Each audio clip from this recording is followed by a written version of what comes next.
I don't get it. My dog Riley comes when I call, he does tricks on command, and basically lives to please me. He's a good boy. My cat, Olive, pretty much ignores me. Unless I'm spooning food into her bowl, or she decides it's time for me to pet her. Is that the right spot, Your Highness? Basically, I'm here for her. I love her, but I'm not in control. So I was surprised to learn that not only did we domesticate cats over 10,000 years ago, we did it twice. I can't even get my cat to do something once.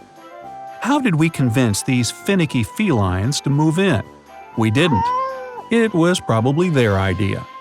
Even though cats are domesticated animals, coming from the Latin word dom for home and meaning that the animal began living with and then became dependent on us, it's more accurate to say that cats domesticated themselves.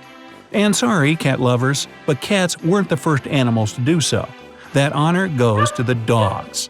Dogs, or their wolfy ancestors, fell in love with us the moments we started the whole hunting and cooking over fire thing. They scavenged, they ate our garbage and begged for our scraps. Mine still does. Okay, Riley, here you go. Dogs let us train them to help us with things like hunting, and even managing herds of other domesticated animals like sheep. Cats of all kinds were lurking around those same campfires. But they had no interest in helping us hunt or herd, and if we tried, our attempts to train them failed. Although larger cats shared our taste for things like rabbits, we didn't need an animal whose main skill is stretching in the sun and lounging around the cave in really cool shapes until the revolution. Now, I'm not talking about French cake or tea parties. I mean the agricultural revolution. We started planting edible food like grain, and when we got good enough to leave something over after harvest, we started storing it. At which point, you could say we domesticated rats and mice. No one does say that though, because although mice did move in with us and did become dependent on us, we couldn't stand them. It's not that they weren't cute, but they were really bad roommates. They ate all our grain, left a mess, and brought disease. Plus, those bald tails freaked our ancestors out. What to do? Well, chasing mice is futile and they're really hard to catch. That's when history's very first crazy Uncle Alex started trying to build a better mousetrap. And that's when cats found their niche in the human world. Cats love mice. They can't get enough of them, which explains a lot about our relationship with cats. We might not agree on everything, like if the cat needs to go out, then in, then out, but then in, we get along. Because no Uncle Alex can build a better mousetrap than a cat. Wherever people stored grain, rats and mice moved in, and then cats showed up to catch them. It wasn't long before people started encouraging the kitties to stay. Maybe not offering them the best spot in front of the fire, but letting them take it. Ever try to argue with a cat? And maybe even building them a temple or two? If you still have doubts about who's serving whom, consider this. The Egyptians worshipped a cat deity, Bastet. So, you tell me who has the power on the cat-human continuum. And while the Romans didn't bow before kitties, they did use cats as a symbol of liberty.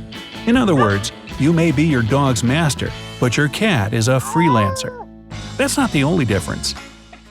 Dogs, like pugs, dachshunds, and poodles, have morphed so far away from their wolfy ancestors, it can be hard to believe that they're related.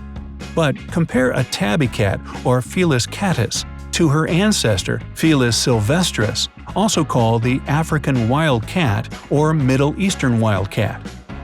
Okay, people who study these things will tell you that today's house cats look really different from Felis sylvestris, but I disagree. Yes, they are a little smaller and a lot friendlier.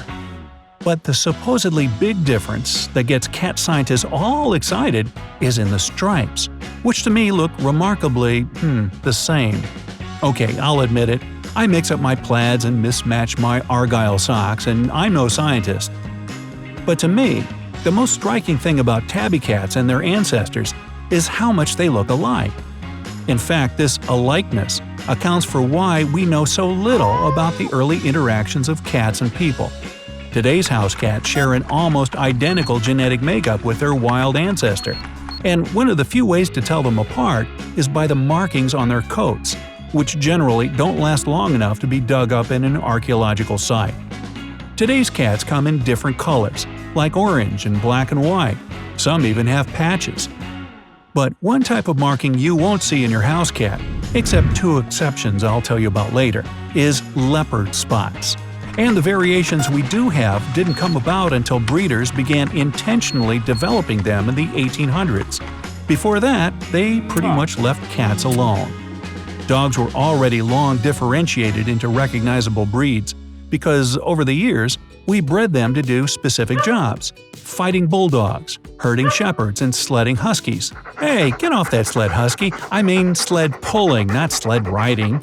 But cats were already perfect at their one and only profession – catching mice.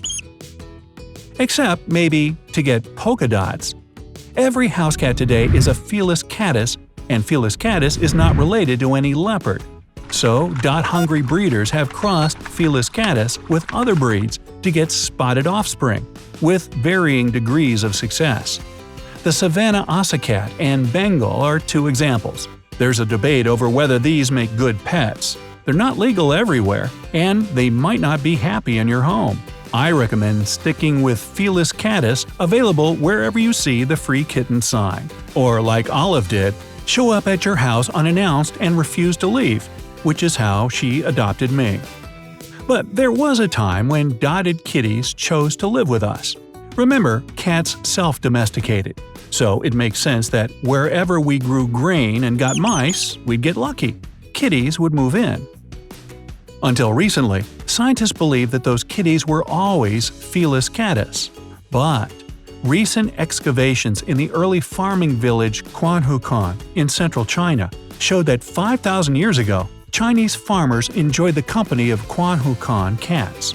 Unlike Felis catus, these guys were descended from leopard cats, like the genetically engineered Bengals. So they had spots. Cool. Now, while the Chinese didn't go as far as worshipping any cat deities, evidence dug up on the site shows that they cared for these dotted felines.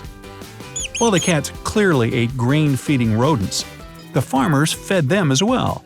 Archaeologists even found one Quanhukan cat so carefully buried that its skeleton remained intact for thousands of years, proving that someone thought it was pretty special.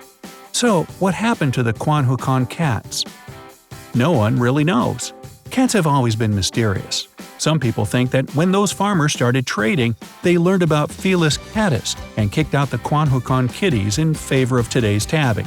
Maybe stripes were in style. But if you've ever heard the century-old folk song, "The Cat Came Back," you know that getting rid of a cat isn't that easy. However, sometimes a cat will decide for herself to trade a roof for the open sky. That's called going feral, and you can find feral cats living outdoors in many human communities.